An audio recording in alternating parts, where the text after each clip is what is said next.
এখন আমি আছি হচ্ছে জয়ন্তা হিল রিসোর্টে। এটা এখানকার সব থেকে বড় রিসোর্ট বলা যায়। আমি একা থাকছি, কিন্তু রুম না থাকার কারণে এখানে সিঙ্গেল বেডের কোনো রুম নাই। আর মানুষের চাপ একটু বেশি থাকার কারণে আমাকে বাধ্য হইয়া ডাবল বেডের একটা রুম নিতে হয়েছে। কিন্তু আমাকে ডিসকাউন্ট করে এই রুমটার ভাড়া আমার থেকে নিয়েছে ওনারা 2500 টাকা।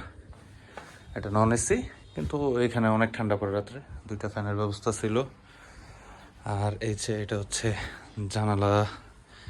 জানালার ভিউ, সামনেই পাহাড়। আমি 3 তলার উপর রুম নিছি। জানালা খুললেই এত সুন্দর একটা পাহাড় চোখে পড়ে। এই যে খোলা মাঠ, এখানে ধানের ক্ষেত। অনেকেই হয়তো ফেসবুক বা বিভিন্ন জায়গায় লাস্ট হাউসের একটা ছবি দেখছেন, এটা হচ্ছে যে জায়গাটায়। আর এই যে এখান থেকে ইন্ডিয়ার মেঘালয়ের পাহাড়, এখান থেকে একটা ঝর্ণাও দেখা যায়। ঝর্ণাটা এখন বোঝা যাচ্ছে না। এই যে এইখানটাতে একটা ঝর্ণা আছে, এটা বৃষ্টির দিনে আরো স্পষ্ট হয়। এই হচ্ছে রুমের অবস্থা। যারা